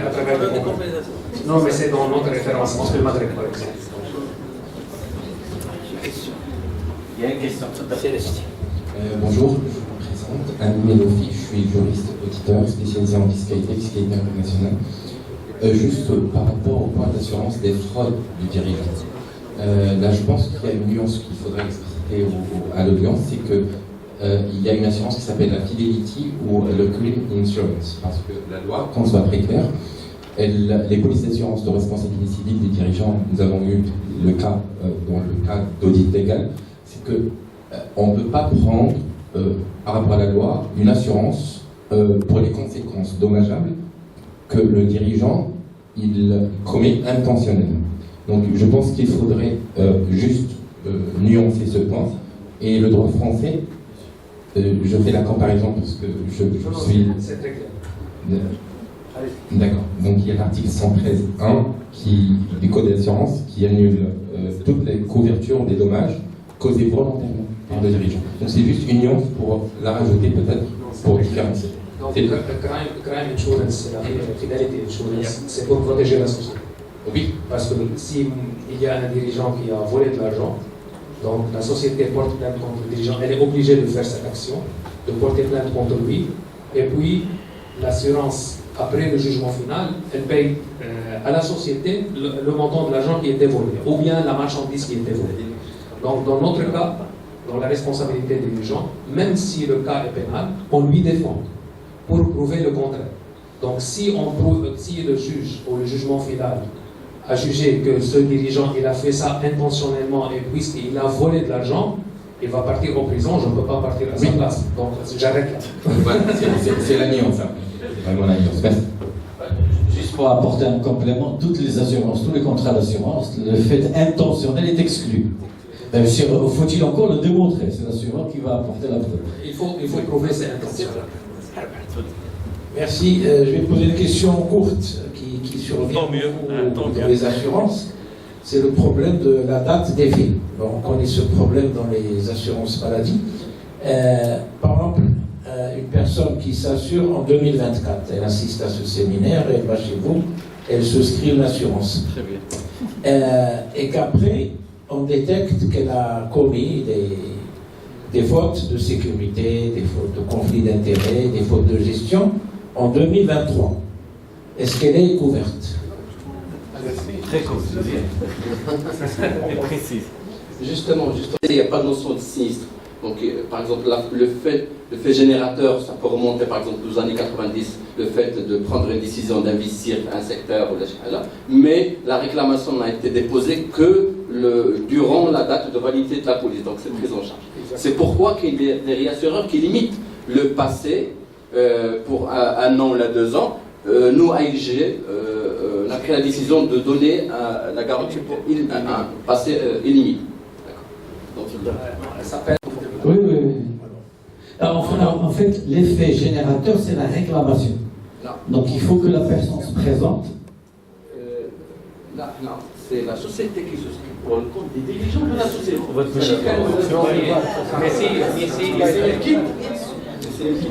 Mais s'il était couvert dans l'ancien société. On complète la s'il était couvert avec l'ancienne société, et ils ont la couverture AIG avec la garantie de temps dans des anciens dirigeants, et il a démissionné, il a quitté, il sera couvert dans la police de l'ancienne société. Toujours au coup pour le futur. Une question pour vous. C'est-à-dire, je termine, c'est-à-dire est-ce que vous effectuez un audit de risque pour évaluer est-ce que l'entreprise est éligible ou pas, ou bien je veux une assurance, vous me dites ok. Et j'ai bénéficié de tous les avantages. Oui, merci. C'est très intéressant. Donc c'est une bonne question. Donc la procédure de la souscription de la police, la responsabilité des dirigeants des affaires sociaux, on vous donne un questionnaire de 7 pages pour avoir une demande officielle de chez vous, que vous êtes conscient que vous êtes en train de demander une assurance, et puis on demande les états financiers les plus récents, ça veut dire qu'au Maroc, maintenant c'est le 31/12/2023 pour les sociétés non cotées, qui ne sont pas publiques. On regarde l'actif de la société, on fait le ratio actif courant sur passif courant, si c'est positif c'est bien, et puis on regarde les résultats nets et on regarde les capitaux propres. Si tout est positif, on donne une offre propre. Si par exemple on a des capitaux propres négatifs, on ferme les yeux, on dit que la société a une trajectoire qui est entre 2022 et 2023 qui est bien ou non. Parfois, quand on trouve que la société est très déficitaire pour plusieurs années, on pose beaucoup de questions. Donc on ne dit pas directement non, on ne veut pas souscrire, mais ici on entre beaucoup dans les détails. C'est-à-dire on commence à poser des questions. Si on reçoit les réponses, avec plaisir, on donne la couverture. 99,99% des cas, ils ne répondent pas. Donc, c'est eux qui ne répondent, c'est pas nous. Mais c'est ça. On demande les états financiers et questionnaire, et sur cette base, on peut donner la couverture. Les documents juridiques, les documents de gestion. Est-ce que vous allez jusqu'à les procédures de gestion dans l'entreprise, les documents administratifs, le pacte des actionnaire, les statuts, etc. Non, on ne le demande pas. Donc uniquement un audit financier. Tout à fait. Okay. En plus de gouvernance, de différentes procédures en interne, les grands groupes. Mais pour les PME, c'est normalement on passe à la souscription. Il y a une question. Oui. C'est beaucoup aussi dirigeants et salariés. Mais si un dirigeant voudrait, lui, souscrire une assurance aujourd'hui, bien sûr, il vous donne les bilans et tout de l'entreprise, mais c'est le dirigeant qui voudrait, parce qu'à la fin, c'est lui qui est concerné, n'est-ce pas? Donc ce dirigeant voudrait s'assurer, voudrait faire une assurance. Comme vous avez bien dit tout à l'heure, ça ne veut pas dire que ça va mal, mais par prévention. Hein, n'est-ce pas? Il faut creuser le puits avant d'avoir soif, comme disait le Chinois. Donc c'est dans cette optique-là, c'est-à-dire que je prévois, et donc je prends une assurance par rapport à ça. Vous pouvez vous cacher, je cherchais ça il y a 3 ou 4 ans, mais je ne savais pas que ça existait au Maroc. Donc je suis content que vous venez me présenter ça aujourd'hui. Et c'est très important. Mais le dirigeant, vous savez, il y a des dirigeants actionnaires et des dirigeants non actionnaires. Mais moi, je suis dirigeant, je suis de bonne foi. Et bien sûr, comme tout humain, je peux commettre des erreurs. Et je voudrais m'assurer, prendre ces erreurs-là. Moi, en tant que dirigeant, je suis bien sûr prêt à payer. Non, dirigeant. Je suis dirigeant. Ça veut dire indépendamment de la société. Indépendamment de la société, je peux être actionnaire ou pas actionnaire. Je suis un dirigeant. J'ai une délégation de pouvoir. Et donc, cette délégation de pouvoir me met souvent mes responsabilités. Et je voudrais, quelque part, assurer mes responsabilités par rapport à ma gestion. Est-ce que c'est bien compris dans ce que vous avez dit tout à l'heure, personnel ou entreprise, ou alors on est obligé de passer par la PME ou l'entreprise qui souscrit à l'assurance? C'est une nuance pour moi, s'il vous plaît, à clarifier. En France, par exemple, nous avons un produit qui peut être acheté par un dirigeant pour lui-même. Donc il y a un produit qui peut être cybersécurité qui peut acheter par une personne pour protéger lui-même. Au Maroc, on n'est pas arrivé toujours à ce niveau. Parce que le taux de pénétration de ce produit d'assurance, il est encore très bas. Donc, une fois on arrive à un niveau, c'est ce qu'on est en train de faire, on est en train de sensibiliser, on est en train de travailler avec des séminaires pour avoir un taux de pénétration qui va nous permettre de commencer à commercialiser ces produits qui sont des produits de, peut-être, comment ça s'appelle, des produits des banques. Ce qu'on a fait, on a commencé par un produit qui est, au début, un produit qui est large, et puis on a créé un produit pour les PME. Donc je peux vous dire que la limite de $1 million, ça n'existait pas avant en 2023. C'est un truc qu'on a développé maintenant, et les primes sont on parle de 7-8 000 dirhams, ça veut dire c'est à peu près une responsabilité exploitation. Donc, par contre, avant, les primes c'était à 3-4 millions de dirhams. Donc maintenant, on a essayé de toucher le tissu de l'économie marocain qui est basé sur la PME, donc c'est à peu près 93% c'est PME. Donc maintenant, on va cibler cette tranche, et une fois on va arriver à développer, je pense qu'on va y arriver à avoir ces affinitaires comme les produits affinitaires.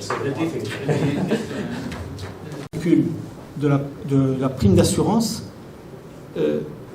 pour déterminer le montant de la prime d'assurance, s'agissant d'un élément un peu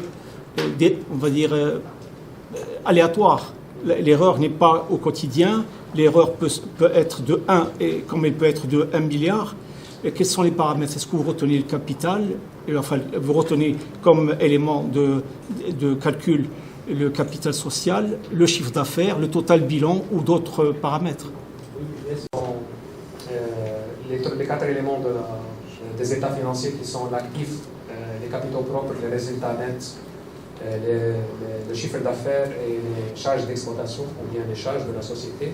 Et après, on fait un ratio qui est un calcul algorithme qui est déjà sur un système de souscription, on l'appelle nous. Donc, ça, c'est pour les grandes sociétés. Pour les PME, c'est vraiment une formule qui est très basique pour avoir une prime très acceptable sur la base du chiffre d'affaires de la société. Donc, par exemple, juste à titre d'exemple, pour AIG, une PME, c'est un chiffre d'affaires de $500 millions et moins. Donc, au Maroc, ça ne marche pas. Donc, on a baissé la définition de la PME au Maroc pour dire que la PME, c'est $20 millions et moins. Donc toute société qui a un chiffre d'affaires entre 20 millions de dollars et moins sera considérée comme PME, et donc l'avantage d'avoir le produit qui est avantageux avec les mêmes couvertures sans changer rien, avec une prime très avantageuse qui peut être 5 000 dirhams, 7 000 dirhams, ça dépend du chiffre d'affaires. Donc, mais le calcul algorithme, c'est sur la base d'un rater, on l'appelle, c'est un système, c'est un underwriting tools, on l'appelle, c'est un truc de souscription. On met les détails de la société, les informations financières, et il va nous donner la prime. Donc, il n'y a pas... Et après, on paye. J'ajoute un point très important, c'est que localement, nous, la souscription, ça se fait à Dubaï, d'accord? Localement au Maroc, on essaie juste de présenter, mais il y a un élément très important, c'est qu'il y a une étude subjective qu'on fait sur l'entreprise. On essaie de chercher des informations sur les dirigeants, sur l'actualité, l'historique, les réclamations, parce que moi, en tant que représentant d'AIG, bien sûr, le monsieur qui est à Dubaï, il me fait confiance en tant que directeur qui est installé localement, mais moi, je ne vais pas lui envoyer une entreprise où il y a des réclamations à son encontre, à l'encontre des dirigeants. Donc, absolument, il y a une analyse subjective de l'État avant de passer au bilan, parce qu'on peut avoir un bilan qui est clean, mais des poursuites qui sont là, je décline sur place. Et pour les sociétés en création, vous ne les assurez pas? Si. On demande le business plan, la projection des états financiers. 3 ans. Exactement. Nous sommes une institution financière. Oui, j'ai compris que vous n'intervenez pas sur le marché local, donc vous n'avez pas de contact direct avec les entreprises, vous êtes un réassureur. Est-ce que entre vous et les compagnies, il y a déjà un modèle de contrat qui définit les contours de cette assurance qui pourrait être proposée à la clientèle? Ça, c'est ma première question. La deuxième question, il concerne la date de démarrage de la couverture. Est-ce qu'on arrive, vu que vous avez parlé que la couverture commence par la date de déclaration et non pas de l'événement lui-même, est-ce qu'il n'y a pas un risque d'abus qui pourrait survenir dans la mesure où des dirigeants pourraient souscrire, enfin des entreprises pourraient souscrire à des assurances juste pour couvrir des actes anciens de certains dirigeants? Si tu permets juste ça existe déjà. La question de la c'est en fait ça se pose pour toutes les assurances. Le contrat d'assurance, c'est un contrat de confiance. Donc lorsqu'on met en place, ça veut dire que chacune des parties, bien sûr, elle a des droits et des obligations, mais le fait intentionnel est toujours exclu dans les contrats. Donc bien sûr, encore faut-il que, comme je dis toujours, l'assureur devrait être appelé à le démontrer. Lorsqu'il va déclarer la réclamation et la soumettre et déclarer sinistre, c'est à partir de là qu'on va, effectivement, si on arrive à démontrer que c'était un effet intentionnel et c'était des informations qu'il ne peut pas communiquer, alors on revient au code des assurances vient le code des assurances dit, mais non, s'il y a une fausse déclaration, il y a d'échéance. Et il donne même la possibilité à l'assureur de poursuivre l'assuré pour justement un préjudice qui peut être causé. Donc ce qui fait que c'est résolu déjà par le code des assurances. Tu as un complément? Voilà, je suis complément, mais nous, par exemple, lorsqu'on envoie des consultations à Dubaï, ils nous font confiance parce que ça fait d'abord 8 ans, 10 ans qu'on commercialise à l'échelle locale, il n'y avait aucun incident.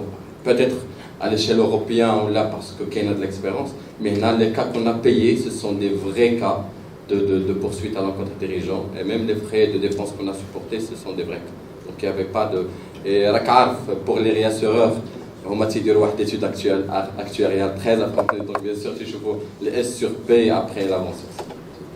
Le micro couvert, automatiquement les filiales le sont aussi. Indépendamment sur le nombre de filiales, indépendamment sur leur chiffre d'affaires, sur le personnel qui travaille, sur le nombre de dirigeants. Ils seront couverts. Etc. Mais c'est couvert systématiquement. Il y a carrément une clause qui stipule qui définit ça. Bien sûr, ça ne sera pas la même prime, les canaux de filet ou la 50. J'aimerais bien voir, est-ce que vous avez déjà pris en considération le cas des hommes d'affaires politiquement exposés? Parce qu'au Maroc, c'est une particularité, vous avez beaucoup d'hommes politiques qui gèrent des holdings. Bon, est-ce que le paramètre aussi, la cotation est élève ou pas? En qualité de Quoi? C'est Salam Gaz. Quoi? C'est quelle société? Ah non, je ne parle pas de la société. Vous faites de la publicité gratuite. Je parle des hommes politiques, des hommes d'affaires qui sont politiquement exposés et qui gèrent des affaires, qui sont des dirigeants de grandes affaires nationales. En qualité de dirigeant Dirigeants et qui sont politiquement exposés, qui ont des postes de responsabilité politique. Oui. Tu peux répondre. Oui, donc en qualité en tant qu'administrateur. Administrateur. Oui, politiquement c'est sa vie personnelle. Non, mais en tant que politiquement, il est exposé dans des postes de responsabilité. Là, on ne prend pas en considération Adélem, carrément. Peut-être pour compléter, c'est-à-dire qu'il peut être exposé dans sa société par le fait déjà. Une personne tierce.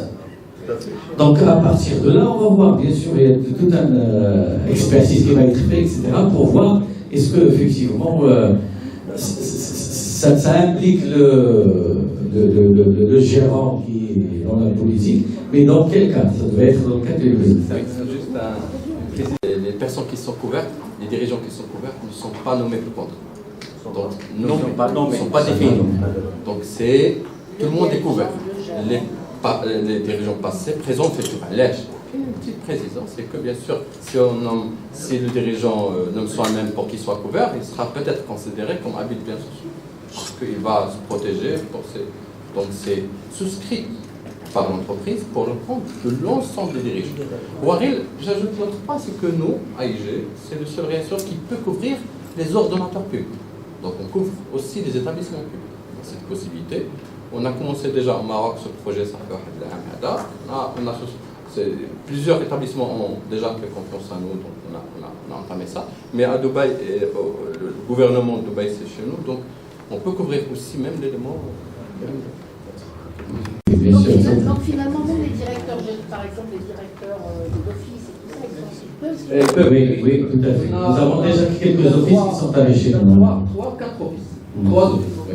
Je voudrais peut-être rajouter un élément lorsqu'on parle du dirigeant, ça a été dit tout à l'heure par Maître Tourami, c'est qu'on parle du dirigeant de fait ou de droit. Les deux sont concernés par ce contrat.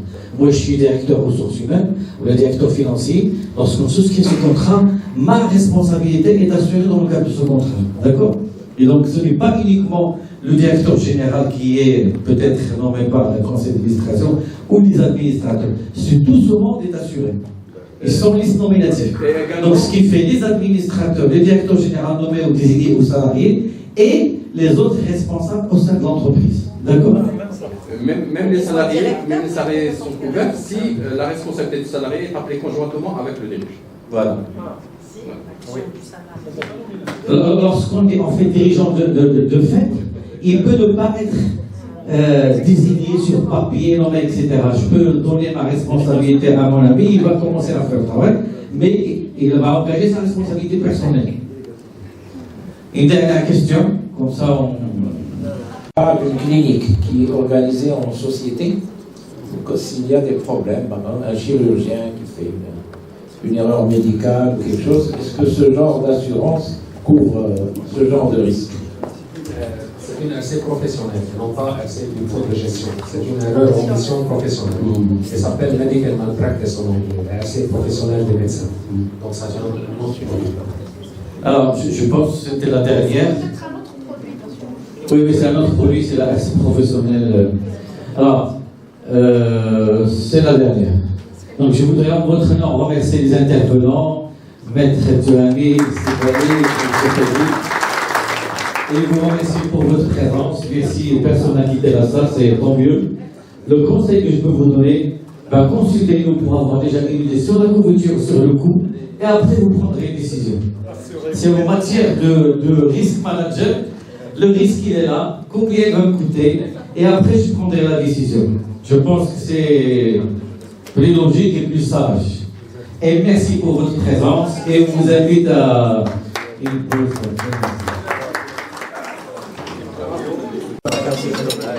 Merci, il y a un petit reçoit là.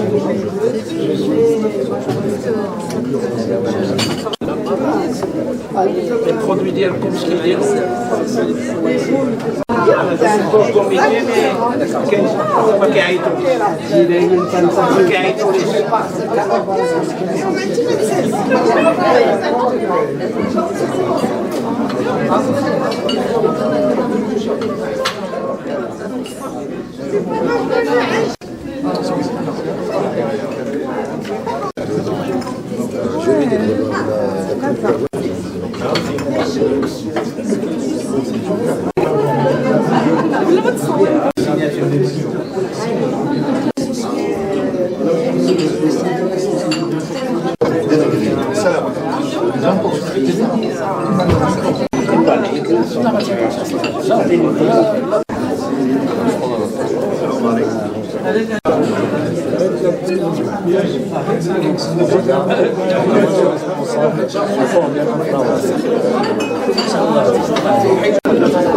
Voilà.